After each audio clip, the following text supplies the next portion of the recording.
Қазақстан Республикасының мемлекеттік қызмет туралы заң. Бірінші тарау. Жалпы ережелер. Бірінші бап. Заңда пайдаланылатын негізгі ұғымдар. Заңда мынадай негізгі ұғымдар пайдаланылады. А корпусы. Қазақстан Республикасы мемлекеттік қызметіне кірудің, оның өткеру мен тоқтатудың ерекше тәртібі, сондай-ақ арнайы біліктілік талаптары көзделген басқарушылық деңгейдегі мемлекеттік әкімшілік лауазымдар. Б корпусы. А корпусына енгізілмеген мемлекеттік әкімшілік лауазымдар. Бонус. Мемлекет қызметшілерге қызметтің тиімділігін бағалау нәтижелері бойынша белгіленетін ақшалай төлем. Біліктілік талаптары. Мемлекеттік лауазымға орналасуға үміткер азаматтарға білімі, жұмыс тәжірибесі мен құзыреттері бойынша қойылатын талаптар. Мемлекеттік қызметі. Қызметшілердің меморгандарда мемлекеттік биліктің міндеттері мен функцияларын іске асыруға бағытталған лауазымдық өкілеттіктерді атқару жөнінде қызметі. Құзыреттер. Нақты мемлекеттік лауазымда кәсіби қызметті тиімді түрде атқарушы үшін қажетті білімнің, икемнің және дағдылардың жиынтығы. Лауазымды адам билік өкілінің функцияларын тұрақты, уақытша немесе арнайы өкілеттік бойынша жүзеге асыратын не меморгандарда ұйымдастырушылық, өкімдік немесе әкімшілік шаруашылық функцияларды атқаратын адам. Лауазымдық өкілеттіктер. Нақты мемлауазыммен көзделген мемлекеттік қызметшілер өз қызметін жүзеге асыратын меморгандардың алдында тұрған мақсаттар мен міндеттерге сай келетін құқықтар мен міндеттер. Мемәкімшілік қызметші. Заңдарда және президенттің актілерінде көзделген жағдайларды қоспағанда өз қызметін тұрақты кәсіби негізде жүзеге асыратын мемлекеттік қызметші. Мемәкімшілік лауазым санаты. Біліктілік талаптары бар мемәкімшілік лауазымдар жиынтығы. Мемлекеттік қызметші. Меморгандарда заңнамасында белгіленген тәртіппен республикалық немесе жергілікті бюджеттерден не ұлттық банкінің қаражатынан ақы төленетін мемлауазымды атқаратын және мемлекеттің міндеттері мен функцияларын іске асыру мақсатында лауазымдық өкілеттіктерді жүзеге асыратын азамат. Мемқызметшілердің қызметтік әдебі. Мемлекеттік қызметшілердің мінез-құлық қағидалары. Мемқызмет істері жөніндегі уәкілетті орган. Мемқызмет саласында біртұтас мемлекеттік саясатты іске асыруды жүзеге асыратын орталық мемлекеттік орган. Мемлекеттік лауазым. Нормативті құқықтық актілерде белгіленген лауазымдық өкілеттіктер шеңбері жүктелген мемлекеттік органның құрылымдық штат бірлігі. Мемлекеттік саяси қызметші. Тағайындалуы, сайлануы, босатылуы және қызмет саяси айқындаушы сипатқа ие, саяси мақсаттар мен міндеттерді іске асыруға жауаптылықта болатын мемлекеттік қызметші. Мүдделер қақтығысы. Мемлекеттік қызметшінің жеке басының мүдделері өзінің лауазымдық өкілеттіктерін орындамауына немесе тиісінше орындамауына әкеп соғуы мүмкін болатын кездегі мемлекеттік қызметшінің жеке басының мүдделері мен оның лауазымдық өкілеттіктері арасындағы қайшылық. Тәлімгер. Мемлекеттік қызметке алғаш рет қабылданған мемлекеттік қызметшіге бекітілетін, оның кәсіби бейімделуіне практикалық көмек көрсететін мемлекеттік қызметші. Тестілеу рәсімдерін және автоматтандырылған бірыңғай дерекқордың техникалық қамтамасыз ету жөніндегі оператор. Үкімет айқындайтын мемлекеттік лауазымдарға орналасуға кандидаттарды және өзге де азаматтарды тестілеу рәсімдерін техникалық қамтамасыз ету заңды тұлға. Төменгі лауазым. Мемлекеттік органның штат кестесінде көзделген лауазымдардың төменгі санатындағы төмен тұрған лауазым болып табылатын Б корпусы мемлекеттік әкімшілік қызметшілерінің мемлекеттік лауазымы. Уақытша бос мемлекеттік лауазым. Мемлекеттік лауазымды атқаратын мемлекеттік қызметшінің іс-сапарға баруына, әлеуметтік демалыста не мемлекеттік тапсырыс негізінде оқуда болуына, сондай-ақ ауруы 2 айдан астам уақыт жұмыс орнында болмауына байланысты уақытша бос мемлекеттік лауазым. Уәкілетті комиссия азаматтарының мемлекеттік әкімшілік қызметке кіру, оны өткеру және тоқтату мәселелерін қарайтын комиссия, оның ережесі мен құрамын президент бекітеді. үстем ақы, лауазымдық айлық ақысына ақшалай қосымша ақы. Іс-сапарға бару, мемлекеттік қызметшілердің бұрынғы жұмыс орны, мемлекеттік лауазымы сақтала отырып, басқа мемлекеттік органдарда, шет елдердегі мекемелерде және өзге де ұйымдарда мемлекеттік лауазымдарда орналасуы. Екінші бап. Мемлекеттік қызмет саласындағы заңнамасы. Мемлекеттік қызметтің құқықтық негізін Конституция, Еңбек кодексі, заңдар, актілер құрайды. Егер ратификациялаған халықаралық шартта өзгеше қағидалар белгіленсе, онда халықаралық шарттың қағидалары қолданылады. Үшінші бап. Осы заңның қолданылуы. Заңның күші. Барлық мемлекеттік қызметшілерге жергілікті өкілді органдар тағайындайтын немесе заңдарына сәйкес сайланатын мемлекеттік әкімшілік қызметшілерге, құқық қорғау қызметін өткеріп жүрген мемлекеттік қызметшілерге қолданылады. Заңның күші техникалық қызмет көрсетуді жүзеге асыратын және мемлекеттік органдардың жұмыс істеуін қамтамасыз ететін адамдарға, ұлттық банкінің және оның ведомстволарының, қаржы нарығы мен қаржы ұйымдарының мәселелері жөніндегі уәкілетті органның қызметшілері мен техникалық қызметшілеріне, еңбек шарты негізінде қызметін мемлекеттік органдарда жүзеге асыратын адамдарға, оның ішінде мемлекеттік органдардың шетелдік жұмыскерлеріне қолданылмайды. Төртінші бап. Мемлекеттік қызметтің негізгі қағидаттары. Қазақстан Республикасының мемлекеттік қызмет, заңдылық, қазақстандық патриотизм, мемлекеттік биліктің заң шығарушылық, атқарушылық және сот тармақтарына бөлінуіне қарамастан мемлекеттік қызмет жүйесінің бір тұтастығы. Азаматтар құқықтарының, бостандықтарының және заңды мүдделерінің мемлекет мүдделері алдындағы басымдығы. Мемлекеттік органдар қызметіндегі тиімділік, нәтижелілік, ашықтық. Азаматтардың мемлекеттік қызметке қол жеткізуге тең құқығы. Азаматтардың мемлекеттік қызметке кіруінің еріктілігі. Мемлекеттік қызметшілердің кәсібилігі. Меритократия. Мемлекеттік қызметшінің жеке сіңірген еңбектері мен жетістіктерін мойындау, оның қабілеттері мен кәсіби даярлығына сәйкес мемлекеттік қызмет бабында ілгерілету. Жоғары тұрған мемлекеттік органдар мен лауазымды адамдар қабылдаған шешімдерді орындаудың үшін міндеттілігі. Мемлекеттік қызметшілердің бақылауда болуы және есептілігі. Мемлекеттік қызметшілердің лауазымдық міндеттерін орындамағаны, не тиісінше орындамағаны және өздерінің лауазымдық өкілеттіктерін асыра пайдаланғаны үшін жеке жауаптылығы. Әдептілік. Құқық бұзушылықтарға төзбеушілік. Қоғамдық пікір мен жариялықты ескеру. Мемлекеттік қызметшілердің құқықтық және әлеуметтік қорғалуы.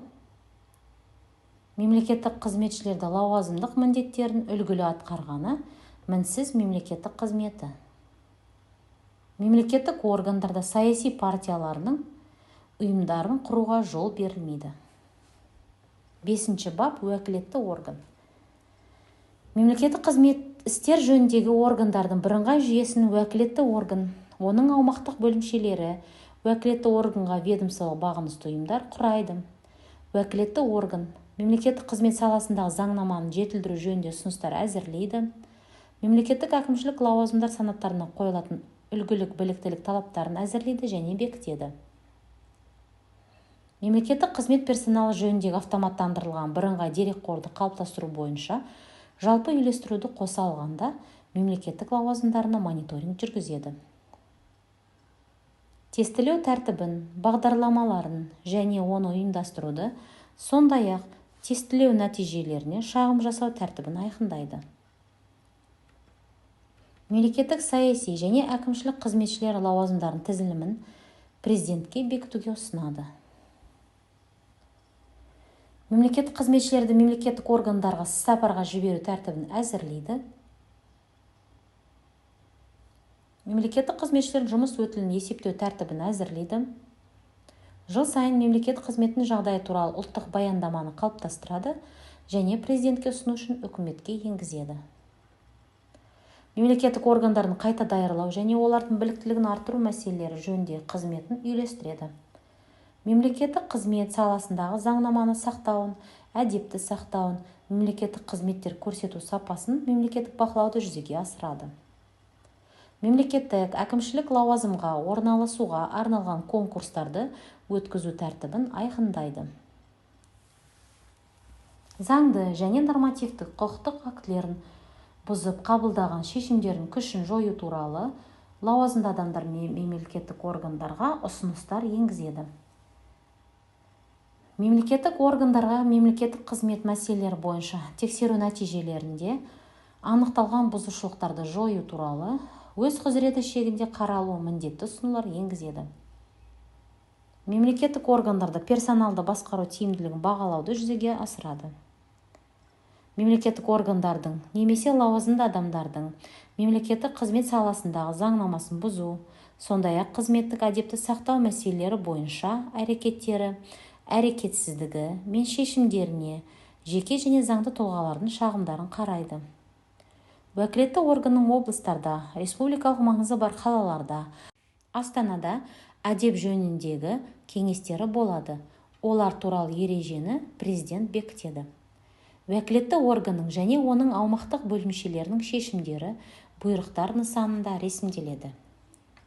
6 бап. Персоналды басқару қызметі, кадр қызметі.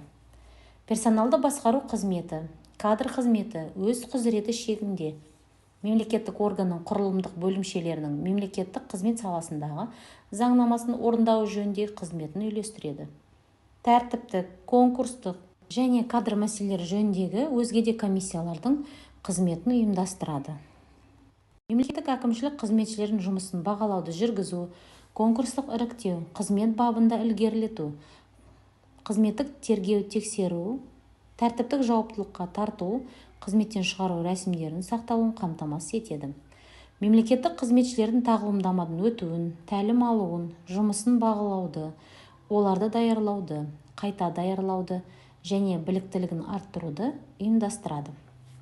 Персоналды басқару қызметі, кадр қызметі мемлекеттік органның басқа құрылымдық бөлімшелерінен ұйымдық жағынан дербес болады. Аппарат басшысына, ал сыртқы саяси қызмет саласындағы басшылықты жүзеге асыратын немесе аппарат басшысы лауазымы енгізілмеген мемлекеттік органда мемлекеттік органның басшысына тікелей бағынады. Облыстарда, Астанада, аудандарда, қалаларда бюджеттерінен қаржыландырылатын атқарушы органдар үшін персоналды басқаруды бірыңғай қызметін, кадр қызметін құруға жол беріледі. 7 бап. Мемлекеттік қызметшілердің мемлекеттік лауазымдарын сыныптау. Мемлекеттік қызметшілердің мемлекеттік лауазымдары Конституцияға, заңдарға және өзге де нормативті құқықтық актілерге сәйкес қалыптастырылады. Мемлекеттік әкімшілік қызметшілер үшін мемлекеттік лауазымдардың санаттары белгіленеді. Мемлекеттік саяси қызметшілер үшін мемлекеттік лауазымдардың санаттары белгіленбейді. Мемлекеттік саяси және әкімшілік қызметшілер лауазымдарын тізілімін уәкілетті органның ұсынуы бойынша президент бекітеді. 8 бап. Мемлекеттік қызметшілер мәртебесі және олардың құқықтық кепілдіктері.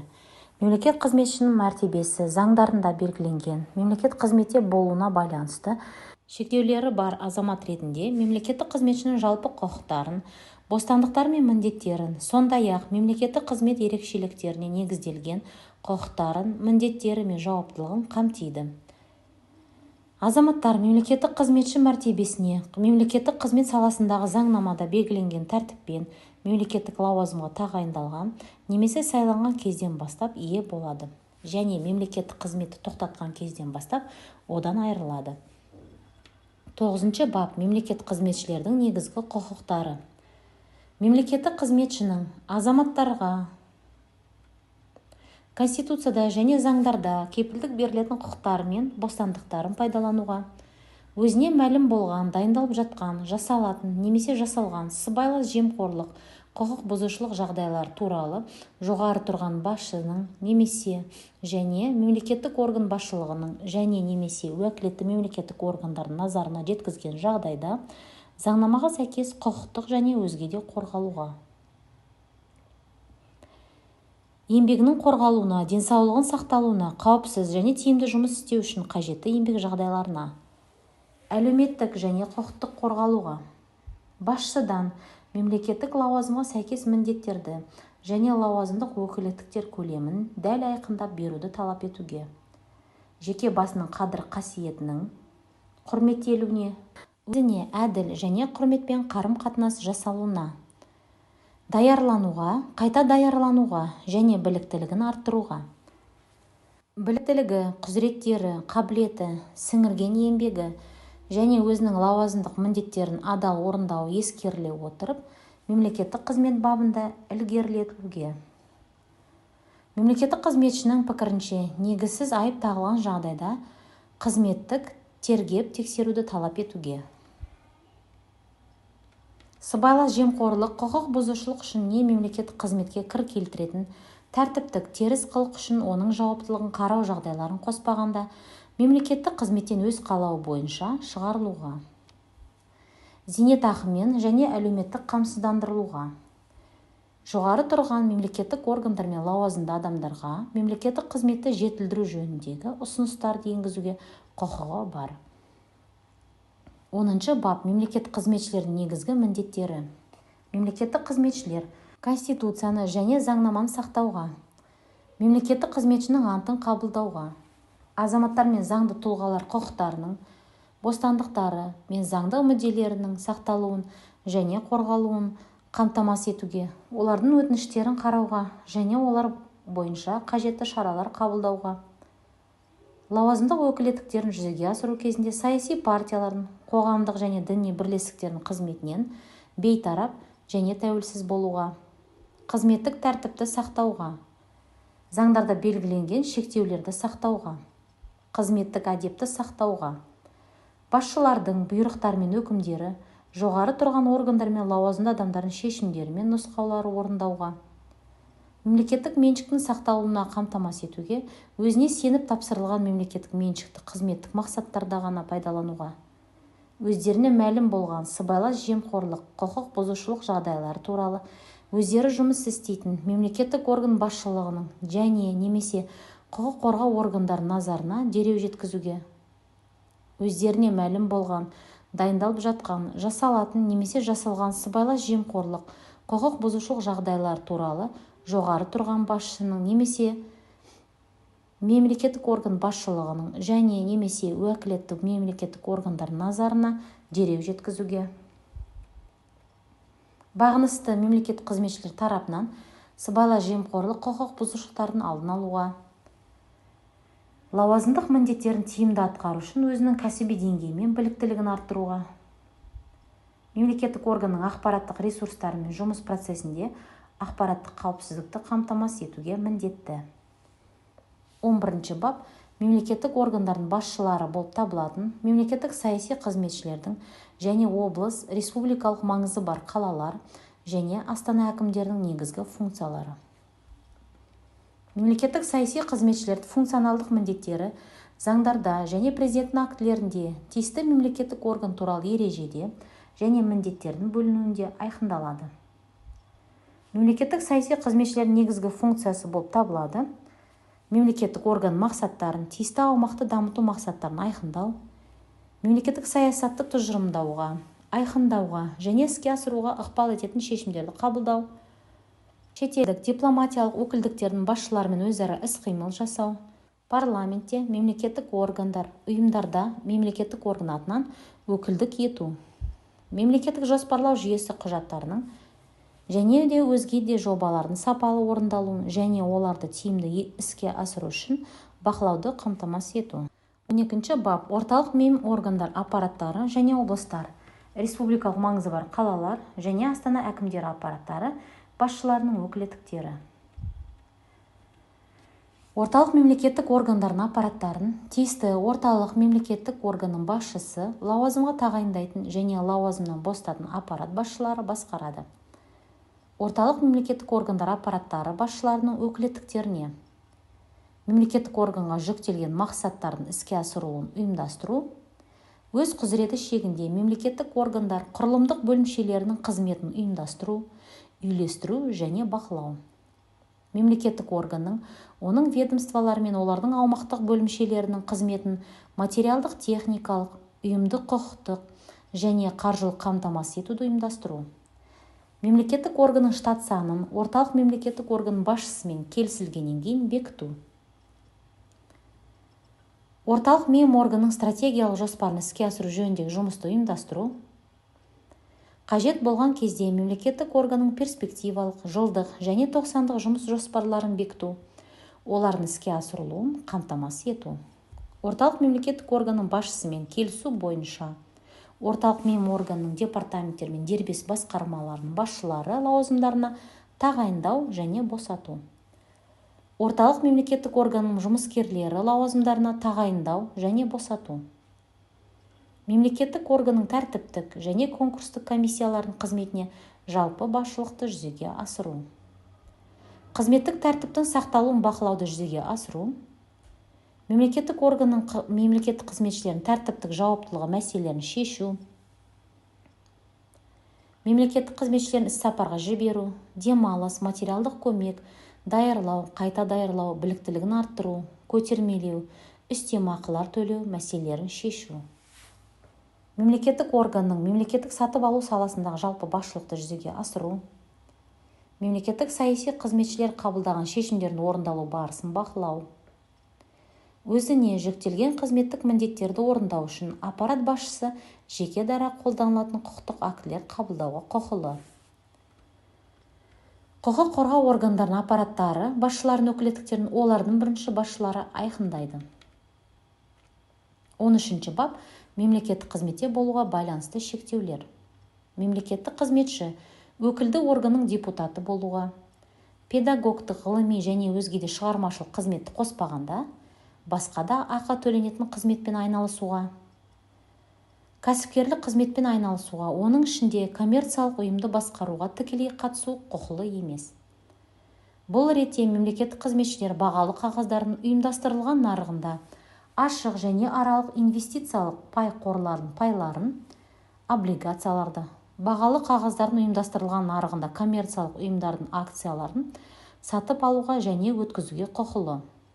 Өзі қызмет істейтін не өзіне тікелей бағынысты, немесе өзінің тікелей бақылауындағы мемлекеттік органдар, үшінші тұлғалардың істері бойынша өкіл болуға, өзінің қызметтік жұмысында материалдық, техникалық, қаржылық және ақпараттық қамтамасыз етуге арналған құралдарды, басқа да мемлекеттік мүлік пен қызметтік ақпаратты қызметтік емес мақсаттарда пайдалануға, ереуілде қатысуға, лауазымдық өкілеттіктерін атқаруына байланысты азаматтар мен заңды тұлғалардың көрсетілетін қызметтерін жеке мақсаттарында пайдалануға құқылы емес. Мемлекеттік қызметші мемлекеттік лауазымға кірген күннен бастап күнтізбелік 30 күн ішінде осы адамға заңды түрде тиесілі ақшаны, сондай-ақ мүліктік жалдауға берілген мүлікті қоспағанда, өз меншігіндегі коммерциялық ұйымдардың жарғылық капиталындағы үлестерді, акцияны және пайдаланылу кірістер алуға әкелетін өзге де мүлікті мемлекеттік қызметті өткеру уақытында сенімгерлік басқаруға беруге міндетті. Мүлікті сенімгерлік басқару шартында нотариатта куәландыруға жатады. Куәландырған көшірмесін мемлекеттік қызметші 10 күн мерзімде жұмыс орнындағы персоналды басқару қызметіне, кадр қызметіне ұсынады. Мемлекеттік қызметшілердің өздеріне тиесілі облигацияларды, ашық және аралық инвестициялық пай қорларының пайдаларын сенімгерлік басқаруға бермеуіне болады. Мемлекеттік қызметшінің сенімгерлік басқаруға берілген мүліктен кіріс алуға құқығы бар. Мемлекеттік қызметшілер тұрғын жайларын мүліктік жалдауға беруге құқылы. Мемлекеттік қызметшілер мүлкін сенімгерлік басқаруға беру қағидаларын үкімет бекітеді. Мемлекеттік қызметші өзінің жақын туыстары, ата-аналары, ата-анасы, балалары, асырап алушылары, асырап алынған балалары, ата-анасы бір және ата-анасы бөлек, аға-інілері мен апа-сіңлілері, қарындастары, аталары, әжелері, немерелері, жұбайы, зайыбы және немесе жекжаттары, жұбайының, зайыбының ата-анасы бір және ата-анасы бөлек, аға-інілері мен апа-сіңлілері, қарындастары, ата-аналары және балалары атқаратын лауазымға тікелей бағынысты болатын лауазымды атқара алмайды. Сондай-ақ жақын туыстары, жұбайы, зайыбы және немесе жекжаттары тікелей бағынысында бола алмайды. 14-ші бап. Мемлекеттік саяси қызметке кіру. Азаматтардан мемлекеттік саяси қызметке кіру тағайындалу не сайлану негізінде жүзеге асырылады. мемлекеттік саяси лауазымға орналасу қажетті келісуден өткен және арнайы тексерудің оң нәтижелері алынған жағдайда жүзеге асырылады. Мемлекеттік саяси лауазымға орналасуға кандидаттар осы лауазымға қойылатын біліктілік талаптарына олар болған жағдайда сай болуға тиіс. Мемлекеттік саяси қызметшілердің мемлекеттік әкімшілік лауазымдарды қоса атқаруына жол берілмейді. 15 бап. Мемәкімшілік қызметке кіру. Осы заңда көзделген жағдайларда, сондай-ақ жергілікті өкілді органдардың тағайындауы немесе сайлану жағдайларын қоспағанда, мемлекеттік әкімшілік лауазымға орналасу конкурстық негізде жүзеге асырылады. Қызметке алғаш рет кіретін немесе оны тоқтатқаннан кейін қайтадан кіретін азаматтарды әкімшілік лауазымға тағайындау арнайы тексерудің оң нәтижелері алынғаннан кейін жүзеге асырылады. Уәкілетті комиссияның шешімімен Б корпусының мемлекеттік әкімшілік лауазымдарына конкурс өткізілместен мына адамдар орналаса алады.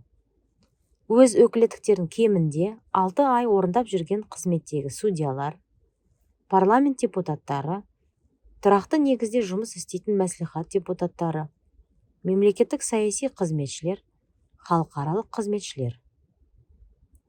Уәкілетті комиссия айқындайтын халықаралық, шетелдік немесе трансұлттық ұйымдарда, шетелдік мемлекеттік құрылымдарда кемінде соңғы 5 жыл жұмыс өтілі бар адамдар, мамандығы бойынша кемінде 2 жыл жұмыс өтілі бар және шетелде кадрлар даярлау жөніндегі республикалық комиссия айқындайтын шетелдік жетекші жоғары оқу орындарында докторантура бағдарламалары, PhD бейіні бойынша доктор бойынша оқуын аяқтаған адамдар.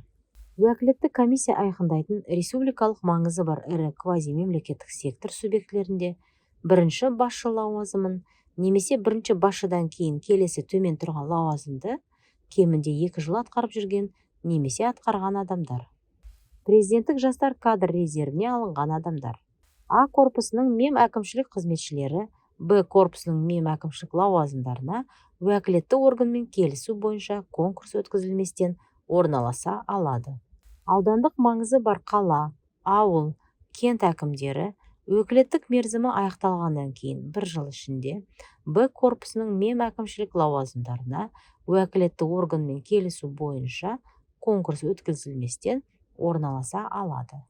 Жоғары оқу орнынан кейінгі білім беру бағдарламалары бойынша мемлекеттік тапсырыс шеңберінде Қазақстан Республикасының президенті жанындағы білім беру ұйымдарында уәкілетті орган белгіленген мәннен төмен емес оқу нәтижесімен оқуын бітірген адамдар оқуды бітіргеннен кейін 1 жыл ішінде жергілікті атқарушы органдарда, мәслихаттар аппараттарында, ревизиялық комиссияларда, орталық мемлекеттік органдардың және олардың ведомстволарының аумақтық бөлімшелерінде Б корпусының мемлекеттік әкімшілік лауазымдарына уәкілетті органмен немесе оның аумақтық бөлімшесімен келісу бойынша конкурс өткізілместен орналаса алады. Жоғары және немесе жоғары оқу орнынан кейінгі білім беру бағдарламалары бойынша мемлекеттік тапсырыс шеңберінде білім беру ұйымдарында уәкілетті орган белгіленген мәннен төмен емес оқу нәтижесімен оқуын бітірген адамдар осы оқуды бітіргеннен кейін 1 жыл ішінде конкурс өткізілместен Б корпусының мына мемлекеттік әкімшілік лауазымдарына облыс ауданның немесе облыстық маңызы бар қаланың әкімі және мәслихат аппараттарының төменгі лауазымы. Жергілікті бюджеттен қаржыландырылатын облыс ауданы және облыстық маңызы бар қала атқарушы органның басшылық емес лауазымына. Аудандық маңызы бар қала, ауыл, кент, ауылдық округ әкімі аппаратының басшылық емес лауазымына. Орталық мемлекеттік органның және оның ведомствоның облыс ауданындағы немесе облыстық маңызы бар қаладағы аумақтық бөлімшесінің басшылық емес лауазымына орналаса алады. Б корпусының орталық мемлекеттік органның дербес құрылымдық бөлімшесінің басшысы, орталық мемлекеттік органның және оның ведомствоның облыстағы республикалық маңызы бар қаладағы Астанадағы аумақтық бөлімшесінің басшысы, облыстық бюджеттен республикалық маңызы бар қаланың Астананың бюджеттерінен қаржыландырылатын облыстың республикалық маңызы бар қаланың астананың атқарушы органның басшысы, орталық мемлекеттік органның ведомствосы басшысының орынбасары, жоғарғы соттың қызметін ұйымдастырушылық және материалдық техникалық қамтамасыз ету жөніндегі уәкілетті орган басшысының орынбасары, жоғары сот кеңесінің аппараты басшысының орынбасары мемлекеттік әкімшілік лауазымдарына уәкілетті органмен келісу бойынша конкурс өткізілместен орналасуға жол беріледі. Ескертпе. Осы бапта халықаралық қызметшілер деп қызметін халықаралық ұйымдарда жүзеге асыратын және халықаралық қызметшілер болып мойындалатын Қазақстан Республикасының мемқызметшілері болып табылмайтын азаматтары танылады. 16 бап мемқызметке кіру шарттары. Мем лауазымдарға тиісті біліктілік талаптарына сай келетін, өзінің жеке және кәсіби қасиеттері, денсаулық жағдайы, білім деңгейі бойынша өзіне жүктелген лауазымдық міндеттерді атқаруға қабілетті және зейнеткерлік жасқа жетпеген Қазақстан Республикасының азаматтары қабылданады. Жасы бойынша шектеу Конституцияда және заңдарда олардың өкілеттік мерзімдері айқындалған мемсаяси лауазымдарға қолданылмайды. Құқық қорғау органдарына қызметке кіретін азаматтар мыналарды: құқық қорғау органдарының білім беру ұйымдарына оқуға түсетін, қатардағы және кіші басшы құрамдар лауазымдарына алғашқы кәсіптік даярлыққа түсетін уәкілетті органда тестілеуден, оның ішінде жеке қасиеттерін бағалаудан өтеді. Құқық қорғау қызметіне кіретін азаматтарды тестілеу тәртібі мен бағдарламаларын құқық қорғау органдарымен келісу бойынша уәкілетті орган айқындайды. Мемқызметке 18 жасқа дейінгі сот әрекетке қабілетсіз немесе әрекетке қабілеті шектеулі деп таныған, сот белгілі бір мерзім ішінде мем лауазымдар атқару құқығына айырған, медициналық мекеменің қорытындысы негізінде лауазымдық өкілеттіктерді орындауға кедергі келтіретін ауруы бар, заңда белгіленген шектеулерді қабылдаудан бас тартқан, мемқызметке кірер алдындағы 3 жыл ішінде мемқызметке кір келтіретін, тәртіптік теріс қылық үшін тәртіптік жауаптылыққа тартылған азаматты қабылдауға болмайды.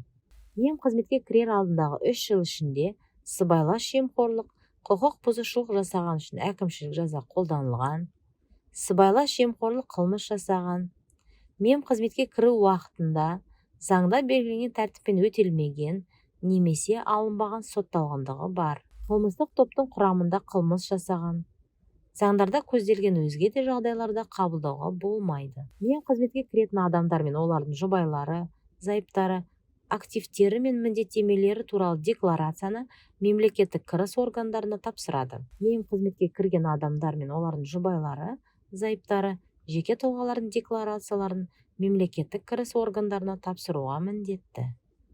17 бап біліктілік талаптары.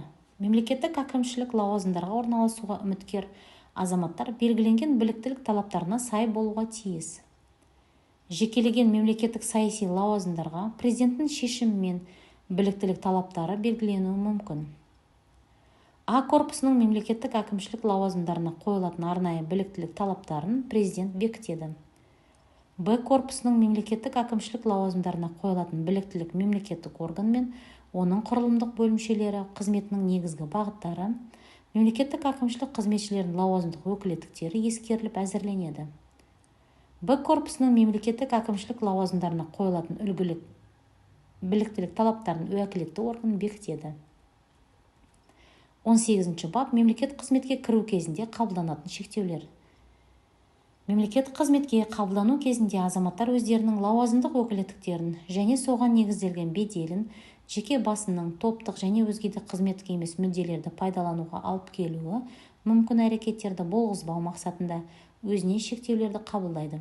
Бұл шектеулерді персоналды басқару қызметі мемлекеттік қызметке қабылданған күннен бастап күнтізбелік 30 күн ішінде жазбаша нысанда тіркейді. Шектеулерді қабылдамау мемлекеттік қызметке қабылдаудан бас тартуға немесе қызметтен шығаруға әкеп соғады. 19 бап арнайы тексеру. Мемқызметке алғаш рет кіретін немесе мемқызметке оны тоқтатқаннан кейін қайтадан кіретін азаматтар мемқызметке кіру шарттарына сәйкестігі тұрғысынан ұлттық қауіпсіздік органдары жүргізетін арнайы тексерудің оң нәтижелерін алуы қажет. Сайланатын әкімге кандидаттарды арнаулы тексеруді қоспағанда Арнаулы тексеру жүргізу мерзімі 3 айға дейінгі мерзімді құрайды. Сайланатын әкімге кандидаттарды арнаулы тексеру ұлттық қауіпсіздік органдарына қажетті құжаттар келіп түскен күннен бастап күнтізбелік 30 күн ішінде жүргізіледі. Әкімшілік қызметке кіретін азаматтар арнайы тексерудің нәтижелері алынған күнге дейін лауазым бойынша көзделген міндеттерді уақытша атқарады. Олармен еңбек қатынастары еңбек заңнамасына сәйкес реттеледі. Көзделген міндеттерді уақытша атқару кезеңі мемлекеттік қызмет өтіліне енгізіледі. 20 бап қызметке кіру кезіндегі сынақ мерзімі. Әкімшілік қызметке алғаш рет кірген азаматтар үшін олардың атқаратын лауазымдарға сәйкестігін тексеру мақсатында сынақ мерзімі белгіленеді. Мемлекеттік саяси қызметке А корпусының мемлекеттік әкімшілік қызметіне кірген мемлекеттік қызметшілер сайланған әкімдер үшін сынақ мерзімі белгіленбейді. Сынақтан өтуші мемлекеттік қызметшілердің дәлелді себептермен жұмыста болмаған кезеңдері сынақ мерзіміне есептелмейді. Сынақ мерзімі 3 айды құрайды. Сынақ мерзімінің нәтижесі қанағаттанарлықсыз болғанда сынақ мерзімі кейіннен қайта ұзартылмайтын 3 айға ұзартылады. Азаматты сынақ мерзім нәтижелері бойынша қызметтен шығару уәкілетті органмен келісу бойынша жүзеге асырылады. Сынақ мерзімі кезеңінде, оның ішінде оны ұзартқан кезде мемлекеттік әкімшілік қызметке алғаш рет кірген азаматтарға тәлімгерлер бекітіледі. 21 бап мемлекеттік қызметшілердің ант қабылдауы. Мемлекеттік қызметшілер президент айқындайтын тәртіппен ант қабылдайды. 23 бап А корпусының мемлекеттік әкімшілік лауазымына орналасу. Азаматтарды А корпусының мемлекеттік әкімшілік лауазымдарына тағайындауды, осы мемлекеттік лауазымдарға тағайындау құқығы бар лауазымды адам, орган, не ол уәкілеттік берген лауазымды адам уәкілетті комиссиямен келісу бойынша конкурс өткізбестен жүзеге асырады. Президент тағайындауды уәкілетті комиссиямен келіспей өзі жүзеге асыратын А корпусының мемлекеттік әкімшілік лауазымдарына азаматтарды тағайындайды және оларды босатады. 24 бап А корпусының мемлекеттік әкімшілік қызметшілерімен жасалатын еңбек шарттары. Адамды А корпусының мемлекеттік әкімшілік лауазымына тағайындау кезінде онымен еңбек шарты жасалады. 25 бап мемлекеттік лауазымды А корпусының мемлекеттік әкімшілік лауазымына өзгерту. Мемлекеттік лауазымы А корпусының мемлекеттік әкімшілік лауазымына өзгертілген мемлекеттік қызметшіге орган оның біліктілігіне сәйкес және бос орын болуына қарай мемлекеттік лауазым ұсынады. Мемлекеттік қызметші жұмысқа орналасудан бас тартқан жағдайда қызметтен шығарылуға тиіс. Бұл ретте мемлекеттік орган кемінде 3 жыл мемлекеттік қызмет өтілі бар мемлекеттік қызметшіге 4 орташа айлық жалақысы мөлшерінде жұмыстан шығу жәрдем ақысын төлейді. 25 бап А корпусының мемлекеттік әкімшілік лауазымдарын өзгерту. А корпусының мемлекеттік әкімшілік лауазымы Б корпусының мемлекеттік әкімшілік лауазымына өзгертілген жағдайда бұл лауазымды атқаратын мемлекеттік қызметшіге ол белгіленген біліктілік талаптарына сәйкес келген жағдайда өзгертілген мемлекеттік лауазым ұсынылады. 26 бап Б корпусының мемлекеттік лауазымдарына қызметке алғаш рет кіретін немесе қайтадан кіретін азаматтарды іріктеу. Б корпусының мемлекеттік лауазымдарына алғаш рет кіретін немесе мемлекеттік қызметті тоқтатқаннан кейін оған қайтадан кіретін азаматтар президент айқындайтын іріктеу кезеңдерінен өтеді. 27 бап Б корпусының әкімшілік лауазымына орналасуға арналған конкурс. Б корпусының бос немесе уақытша бос әкімшілік лауазымына орналасуға конкурс мынадай түрлерден тұрады. Жалпы конкурс, ішкі конкурс. Бос немесе уақытша бос лауазымға орналасуға кандидаттарды іріктеу уәкілетті орган айқындайтын конкурс өткізу тәртібіне сәйкес жүзеге асырылады. Басшысының шешімімен бірыңғай конкурстық комиссияны құруға жол беріледі. Б корпусының мемлекеттік әкімшілік лауазымына орналасуға арналған конкурстың кезеңдерін президент айқындайды. Конкурс әңгімелесу кезеңінің алдында конкурсқа қатысушылардың келісудің қосымша кезеңін қамтиды. Конкурс өткізу кезінде хабарландырулар меморгандардың және уәкілетті органның интернет ресурстарында орналастырылады. Хабарландыруларды республиканың бүкіл аумағына таратылатын мерзімді баспасөз басылымдарында қосымша жариялауға жол беріледі. Конкурс өткізу туралы хабарландырулар жергілікті бюджеттен қаржыландырылатын атқарушы органдардың және уәкілетті органның интернет ресурстарында орналастырылады. Хабарландыруларды тиісті әкімшілік аумақтық бірлік аумағына таралатын мерзімді басылымдарда қосымша жариялауға жол беріледі. Конкурстық комиссияның оң қорытындысын алған конкурсқа қатысушының Б корпусының бос немесе уақытша бос мем әкімшілік лауазымына орналасуға құқығы бар. Тағайындау құқығы бар лауазымды адам оны жариялаған мем лауазымға қабылдауға міндетті. Мем органдардың бірінші басшылары, көмекшілерінің немесе кеңесшілерінің, баспасөз хатшыларының бос немесе уақытша бос мем әкімшілік лауазымдарына конкурс өткізілместен орналасуға жол беріледі. Аталған адамдарды мем орган ішінде кейіннен ауыстыруға жол берілмейді. Конкурсқа қатысатын мем қызметшілер тестілеуден өтпейді. 28 бап жалпы конкурс.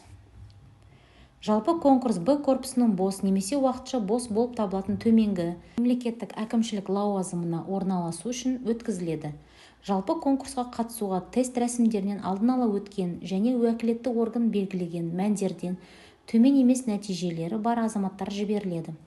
Мемлекеттік қызметке кіру кезінде конкурстық комиссия азаматтарының қоғамдық бірлестіктер, қоғамдық кеңестер, үкіметтік емес ұйымдар жұмысына қатысқанын, волонтерлық, қайырымдылық қызметті жүзеге асырғанын ескереді. Уәкілетті орган және оның аумақтық бөлімшелері қорытынды бере отырып, азаматтардың жеке қасиеттерін бағалауды жүргізеді.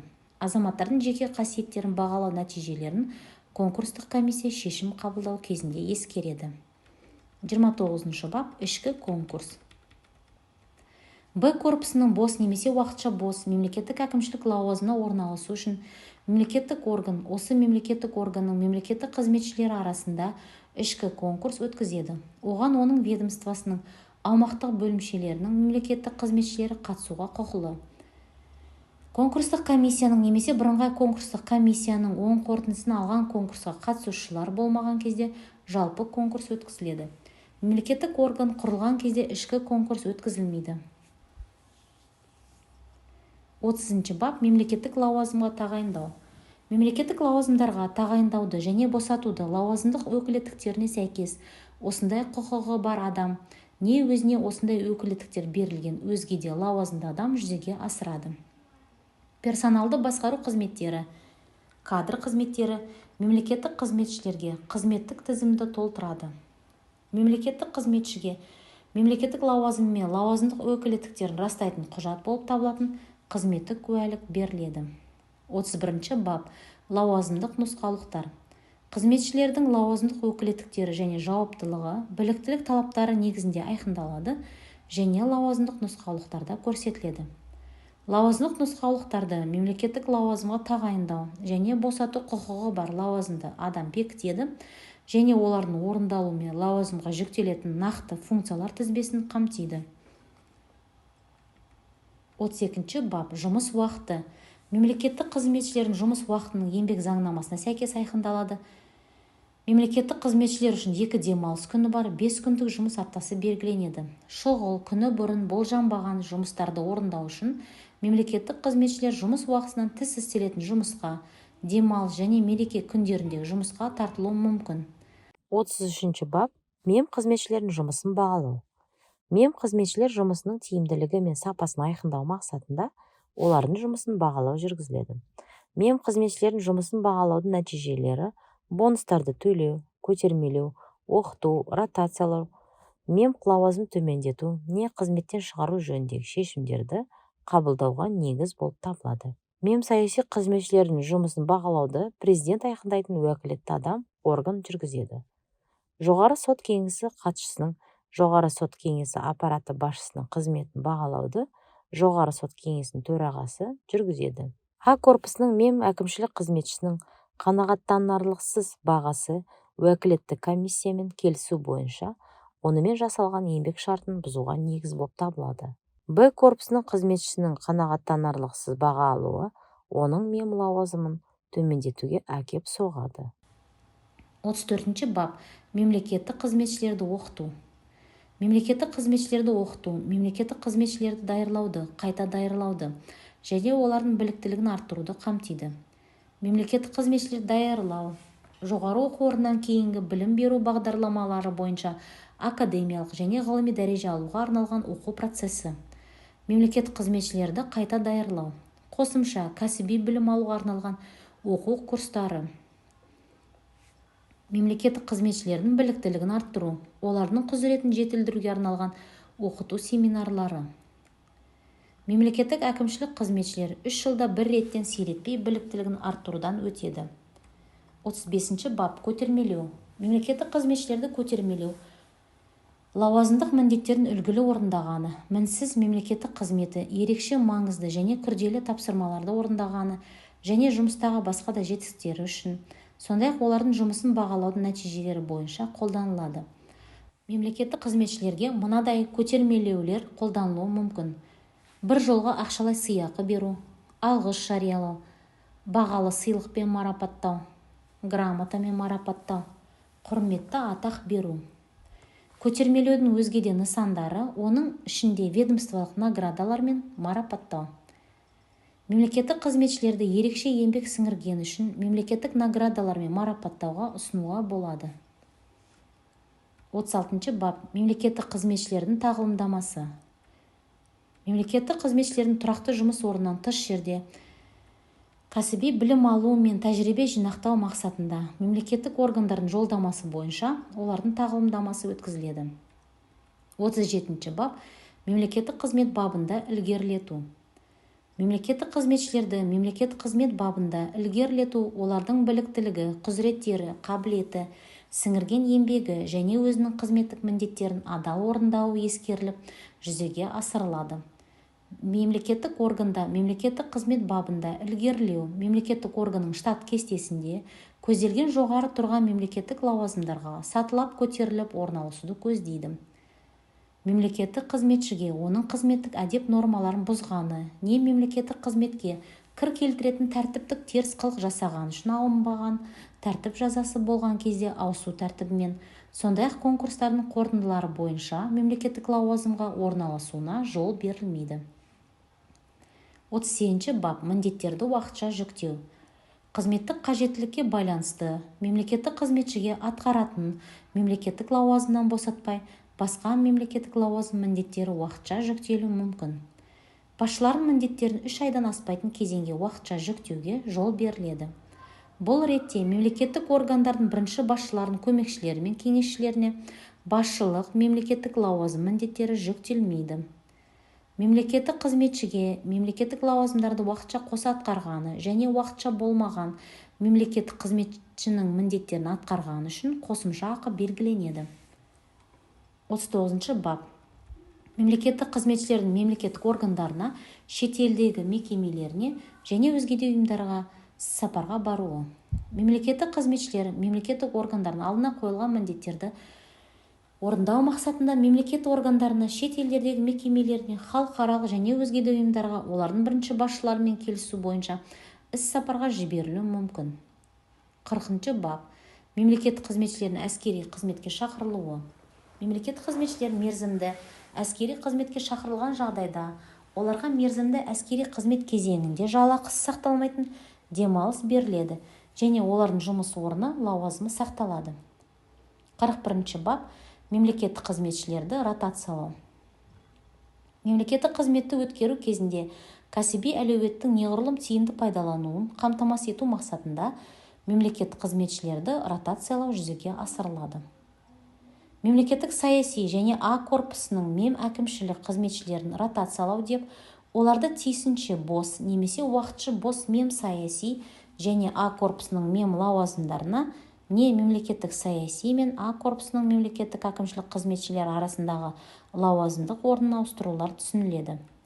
Б корпусының қызметшілерін ротациялау деп, Б корпусының қызметшілері арасындағы лауазымдық орнын ауыстырулар түсініледі.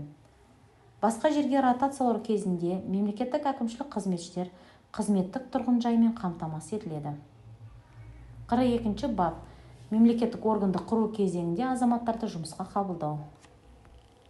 Мемлекеттік органды құру туралы акт қабылданған күннен бастап қызметтік қажеттілік жағдайында бос және немесе уақытша бос мемлекеттік әкімшілік лауазымдарда көзделген міндеттерді уақытша атқару үшін азаматтарды 3 айдан аспайтын мерзімге жұмысқа қабылдауға жол беріледі. Міндеттерді уақытша атқару үшін жұмысқа қабылданатын адамдар саны мемлекеттік органның штат санының 20%-нен аспауға тиіс. 43-ші бап. Мемлекеттік қызметшілердің жауаптылығы.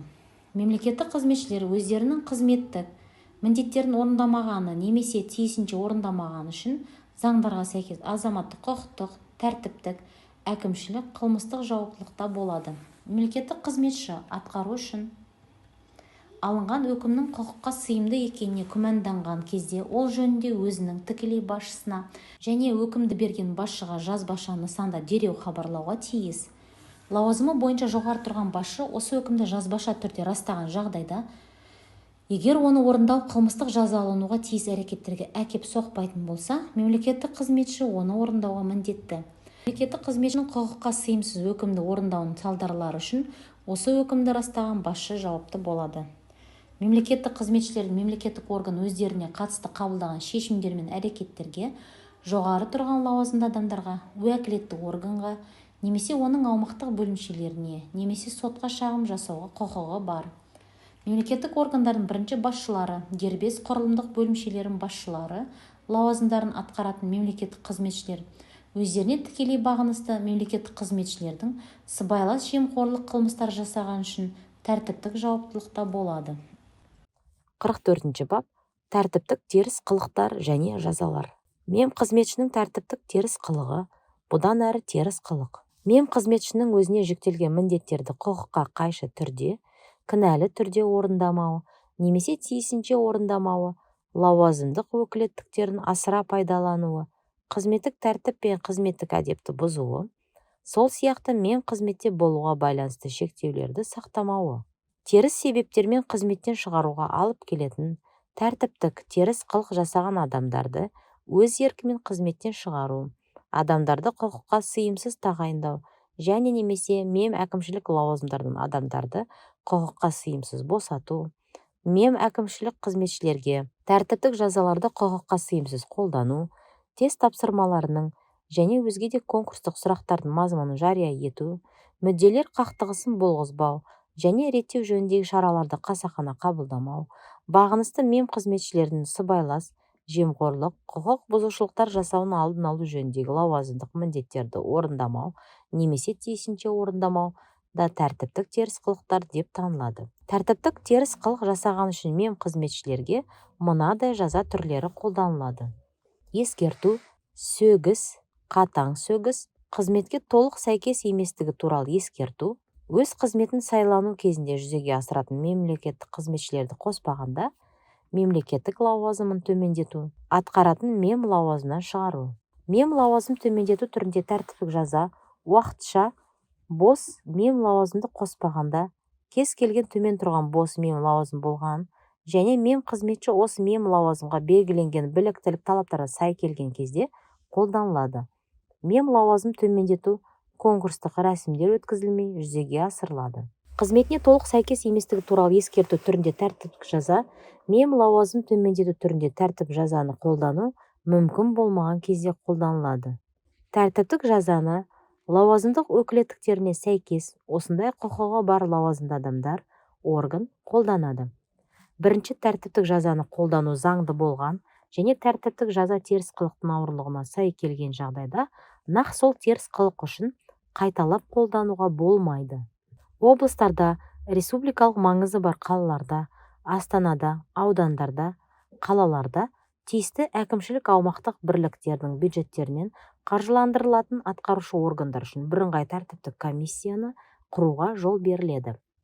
Тәртіптік жазаны қолдану тәртібін президент айқындайды. 45-ші бап. Тәртіптік жазаларды қолдану мерзімдері. Тәртіптік жаза теріс қылық анықталған күннен бастап 1 айдан кешіктірілмей қолданылады және оны теріс қылық жасалған күннен бастап 6 айдан кешіктіріп қолдануға болмайды. Белгілі бір іс-әрекеттің бірыңғай құрамының үздіксіз жүзеге асырылуымен сипатталатын және оны анықтаған кезде аяқталмаған құқық бұзушылық созылмалы құқық бұзушылық деп танылады. Мемлекеттік қызметке кір келтіретін тәртіптік теріс қылықтар жасаған үшін тәртіптік жаза теріс қылық анықталған күннен бастап 3 айдан кешіктірілмей қолданылады және оны теріс қылық жасалған күннен бастап 1 жылдан кешіктіріп қолдануға болмайды. Бюджет заңнамасын бұзған үшін тәртіптік жаза теріс қылық анықталған күннен бастап 3 айдан кешіктірілмей қолданылады және оны теріс қылық жасалған күннен бастап 1 жылдан кешіктіріп қолдануға болмайды. Жазаны мемлекеттік қызметшінің еңбекке уақытша жарамсыздығы, мемлекеттік қызметшінің демалыста немесе сапарда болуы, мемлекеттік қызметшінің мемлекеттік немесе қоғамдық міндеттерді орындау уақытында өзінің лауазымдық міндеттерін орындаудан босатылуы, мемлекеттік қызметшінің даярлауда, қайта даярлауда, біліктілігін арттыру курстарында және тағылымдамада болуы, мемлекеттік қызметшінің тәртіптік теріс қылық жасағаны туралы мемлекеттік органдардың актілеріне оның сот тәртібімен шағым жасау кезеңінде қолдануға болмайды. 46 бап мемлекеттік қызметшілерді тәртіптік жауаптылыққа тарту кезінде олардың құқықтарына берілетін кепілдіктер. Мемлекеттік қызметші өзін тәртіптік жауаптылыққа тартуға байланысты барлық материалдармен таныстырылуға тиіс. Оған қызметтік тергеп-тексеру рәсіміне жеке өзінің қатысу құқығы беріледі. 47 бап нұқсан келтірген үшін материалдық жауаптылығы. Мемлекеттік қызметші мемлекеттік органға келтірілген тікелей нақты нұқсанды өтеуге міндетті. 48 бап мемлекеттік қызметшіні лауазымдық өкілеттіктерін атқарудан уақытша шеттету. Мемлекеттік қызметші қылмыстық процестік заңнамасына сәйкес лауазымдық өкілеттіктерін атқарудан уақытша шеттетілуі мүмкін. Мемлекеттік қызметшіні қызметтік тергеп-тексеру жүргізілген жағдайда жауаптылық туралы мәселе шешілгенге дейін, бірақ жалақысы сақтала отырып 1 айдан аспайтын мерзімге лауазымдық өкілеттіктерін атқарудан уақытша шеттетуі мүмкін.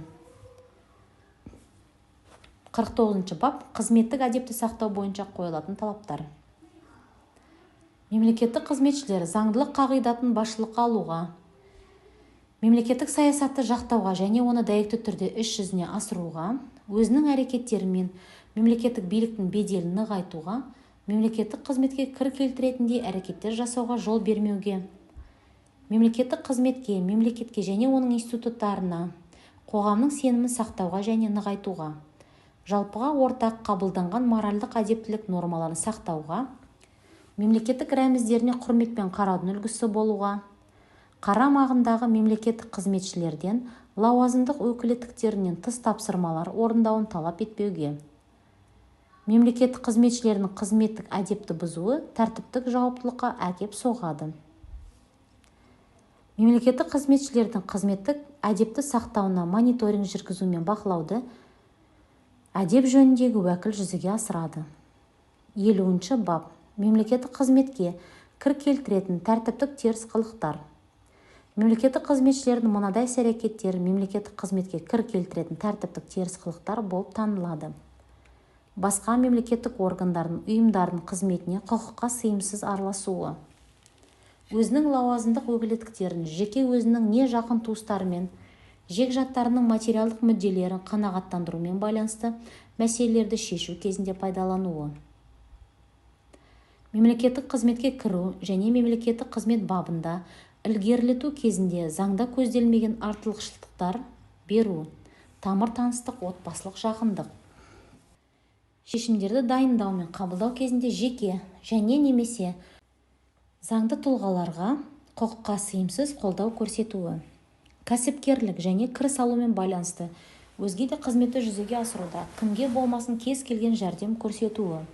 Мемлекеттік функцияларды орындау кезінде алынған ақпаратты, егер мұндай ақпарат ресми таратылуға жатпайтын болса, жеке немесе топтық мүдде үшін пайдалануы. Жеке және заңды тұлғаларға ұсынылуы, көзделген ақпаратты беруден негізсіз бас тартуы, не оны кешіктіріп беруі, анық емес немесе толық емес ақпарат беруі. Жеке және заңды тұлғалардың ұсыну көзделмеген ақпаратты олардан талап етуі.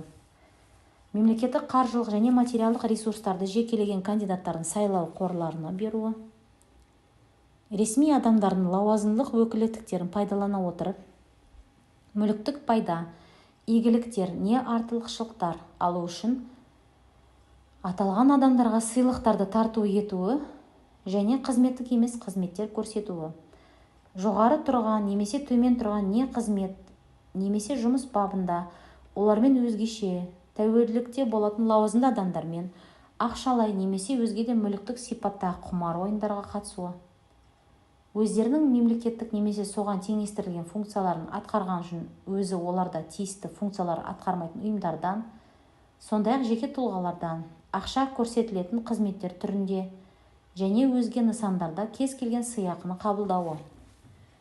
Мемлекеттік қызметшінің шотына осы адам білмей келіп түскен ақша, алған қаражат, олар анықталғаннан кейін 2 аптадан аспайтын мерзімде тиісті мемлекеттік кіріс органына мұндай қаражаттың түсуінің мән-жайлары туралы түсініктеме ұсыныла отырып, республикалық бюджетке аударылуға жатады.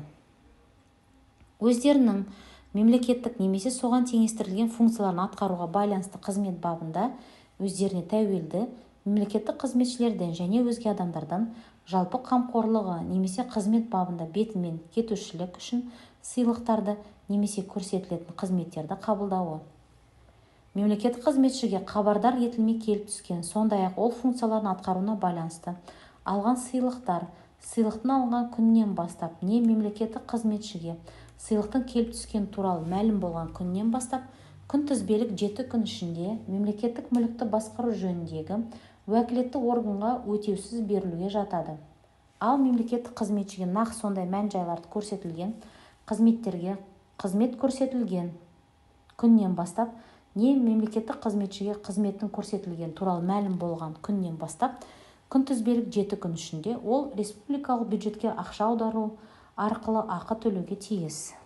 Өзіне сыйлықтар келіп түскен мемлекеттік қызметші жоғары тұрған лауазымды адамды хабардар ете отырып, оларды айқындалған құны бойынша сатып алуға құқылы. Сыйлықтарды сатудан түскен ақша республикалық бюджетке аударылады. Шетелдікте Қазақстан Республикасында жеке және заңды тұлғалары есебінен мемлекетшілік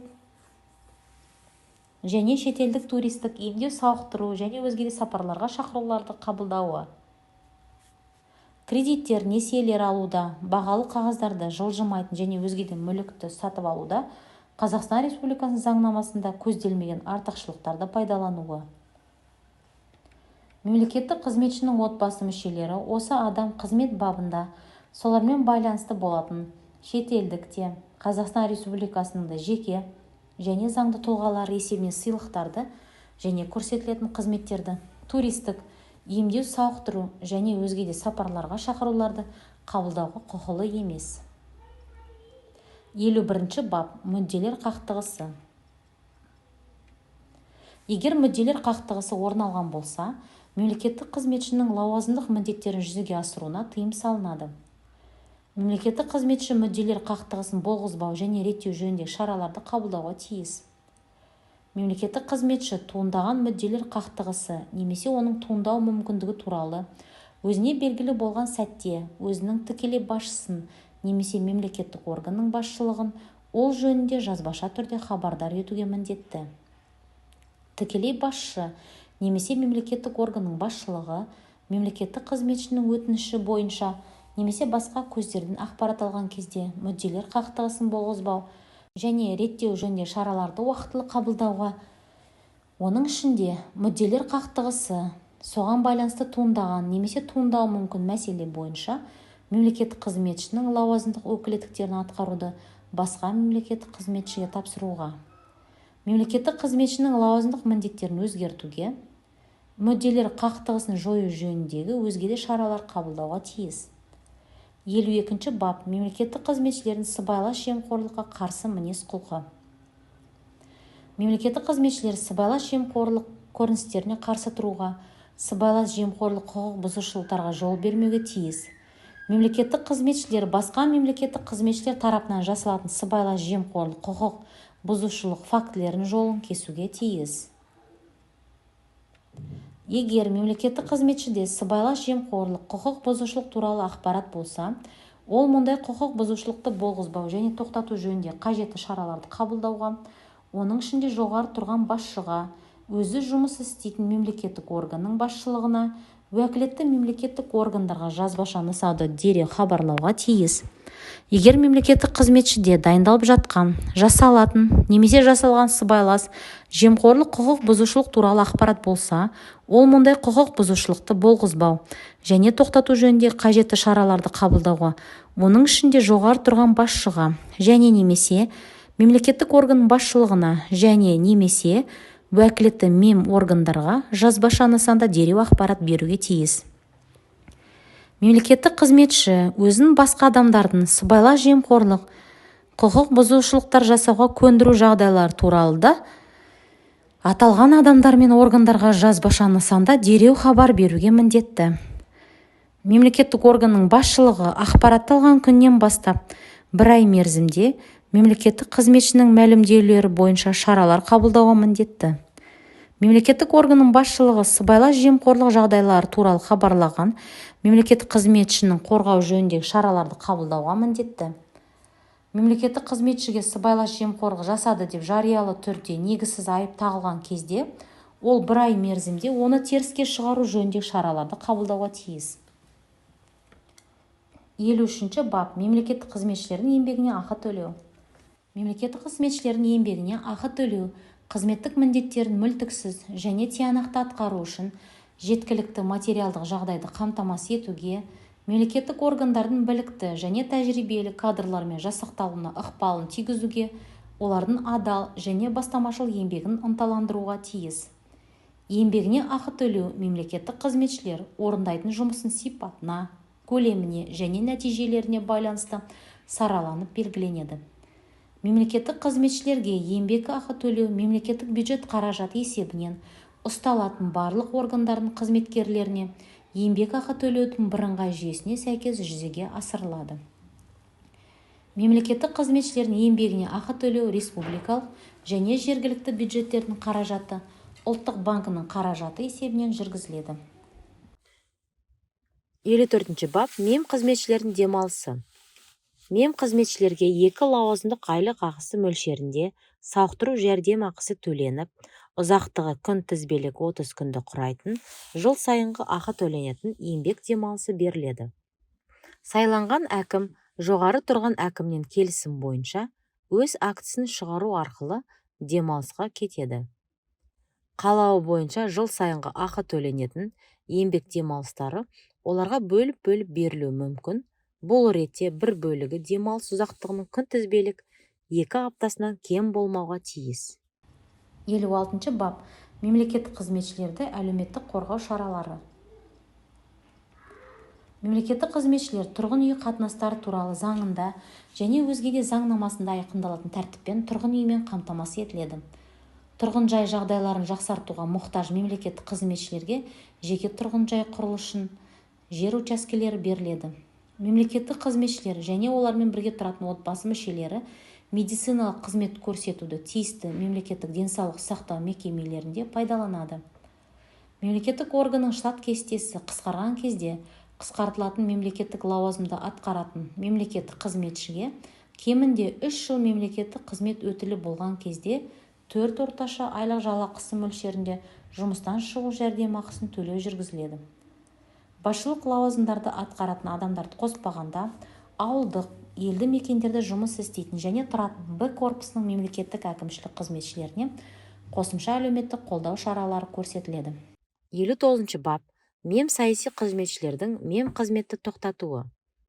Мемсаяси қызметшінің саяси лауазымда атқаратын өкілеттіктері, ол Қазақстан Республикасының азаматтығын жоғалтқан, шет мемлекеттігін азаматтығы болған, меморган таратылған, жойылған, өзінің кірістері және өзіне меншік құқығымен тиесілі мүлкі туралы көрінеу жалған мәліметтер ұсынған, заңдарда белгіленген міндеттер мен шектеулерді сақтамаған, өзіне меншік құқығымен тиесілі мүлікті сенімгерлік басқаруға бермеген, әкімшілік сыбайлас жемқорлық құқық бұзушылық жасаған, мемсаяси қызметшіге қатысты соттың айыптау үкімі заңды күшіне енген, мемсаяси қызметшінің өкілеттіктерін доғару туралы жеке жазбаша өтініші негізінде отставкасы қабылданған, басқа жұмысқа ауысқан, сыбайлас жемқорлық қылмыс жасаған немесе сыбайлас жемқорлық құқық бұзушылық жасағаны не мемқызметке кір келтіретін тәртіптік теріс қылық жасағаны үшін бұрын қызметтен шығарылған. Сондай-ақ қылмыстық топ құрамында қылмыс жасаған адамды мемқызметке қабылдаған, мемқызметке қабылдаудан бас тартуға негіз болып табылатын көрінеу жалған құжаттарды немесе мәліметтерді мемқызметке кіру кезінде ұсынған, зейнеткерлік жасқа жеткен жағдайларда тоқтатылады. Президент тағайындайтын саяси қызметшілер зейнеткерлік жасқа толғаннан кейін өз өкілеттігін жүзеге асыруды президенттің шешімі бойынша әдетте 5 жылға дейінгі мерзімге жалғастыра алады. 60 бап. Мемлекеттік саяси қызметшілердің отставкаға шығу және қызметтен шығарылуы. Отставка дегеніміз мемлекеттік саяси қызметшінің тиісті мемлекеттік лауазымдағы міндеттерін атқаруды тоқтатуы. Ол оның жазбаша өтініші негізінде жүзеге асырылады. Отставканы мемлекеттік саяси қызметшіні осы мемлекеттік лауазымға тағайындаған, сайлаған мемлекеттік орган немесе лауазымды адам қабылдайды, немесе оны уәжді түрде бас тартады. Отставканы қабылдау немесе одан бас тарту туралы шешім жазбаша өтініш берілген күннен бастап 1 ай мерзімде қабылданады. Отставкадан бас тартылған жағдайда саяси қызметші қызметтік өкілеттіктерін атқаруды жалғастыруға тиіс және оның қызметтен шығарылуға құқығы бар. Мемлекеттік саяси қызметшілер, егер олар тағайындалған күннен бастап 3 ай өткен соң сыбайлас жемқорлық қылмыс жасалған жағдайда, өзінің орынбасары, өзіне тікелей бағынысты мемлекеттік саяси қызметші, аппарат басшысы, өзі жетекшілік ететін ведомствоның, органның басшысы сыбайлас жемқорлық қылмыс жасаған кезде отставкаға өтініш береді. Лауазымдық өкілеттіктерін өрескел бұзу, мемлекеттік қызметте болуға лайықсыз теріс қылықтар жасау мемлекеттік саяси қызметшінің отставкаға шығуына негіз бола алмайды, ал қызметтен шығаруға негіз болып табылады. 61 бап. Әкімшілік қызметшілердің мемқызметті тоқтатуы. Әкімшілік қызметшілердің мемқызметті тоқтатуына мыналар негіз болып табылады. Олардың өз қалауы бойынша қызметтен шығару туралы өтініш беруі, басқа лауазымға орналасуы, зейнеткерлік жасқа толуы, еңбек шарты мерзімінің аяқталуы, заңдарда көзделген олардың өкілеттік мерзімдерінің аяқталуы.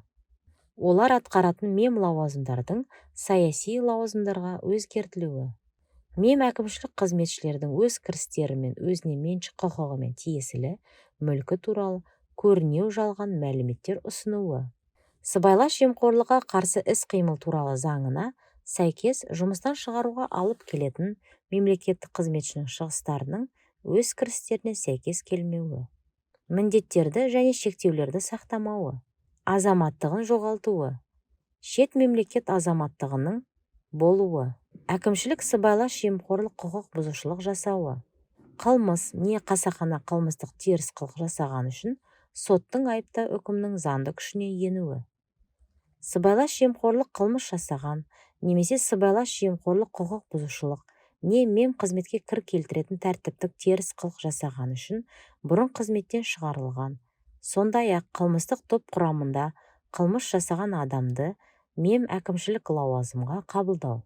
Мемқызметке қабылдаудан бас тартуға негіз болып табылатын көрінеу жалған құжаттарды немесе мәліметтерді мемқызметке кіру кезінде ұсынуы.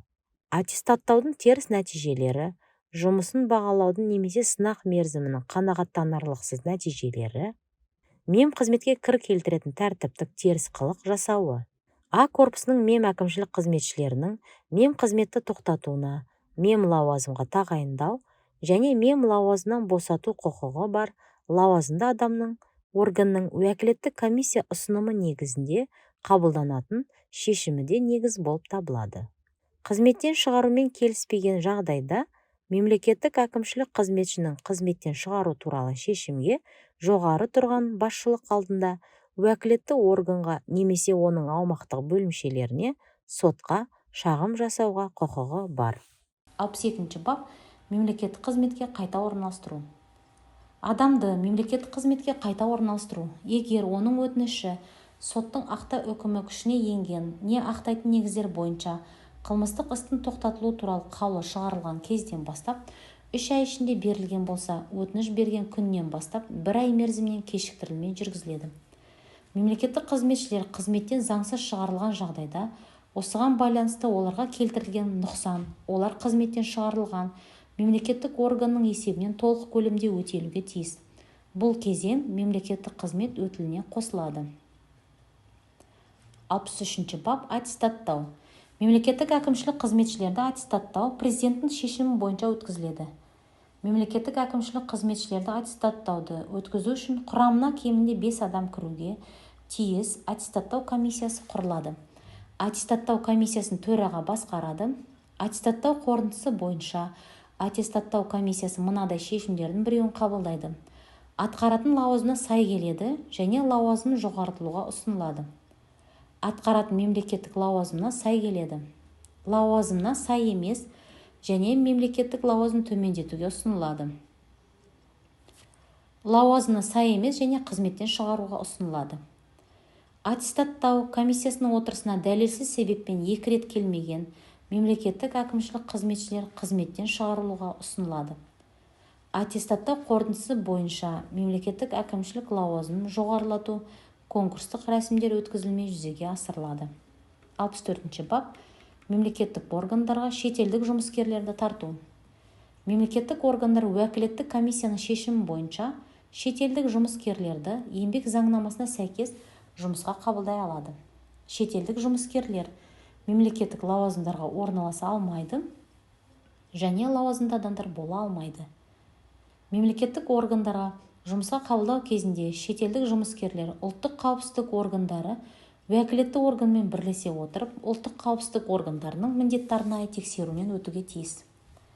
65 бап мемлекеттік қызмет саласындағы халықаралық ынтымақтастық. Мемлекеттік қызмет саласындағы халықаралық ынтымақтастық уәкілетті органның мемлекеттік қызметті одан әрі дамыту мен жетілдіруге бағытталған шетелдік және халықаралық ұйымдар қатысатын бастамаларға, бағдарламалар мен жобаларға қатысу арқылы жүзеге асырылады. Халықаралық ынтымақтастық мынадай бағыттарды қамтиды. Мемлекеттік қызмет саласында халықаралық ұйымдарды құру және олардың қызметіне қатысу. Мемлекеттік қызметшілерді шетелдерді оқыту. Шетелдік мемлекеттік қызметшілерді және өзге де адамдарды Қазақстанда оқыту. Мемлекеттік қызмет мәселелері бойынша бірлескен зерттеулерді жүзеге асыру. 67 бап мемлекеттік қызметті қаржылық және материалдық техникалық қамтамасыз ету. Мемлекеттік қызметті қаржылық және материалдық техникалық қамтамасыз ету мемлекеттік бюджеттің қаражаты ұлттық банкінің қаражаты есебінен жүзеге асырылады.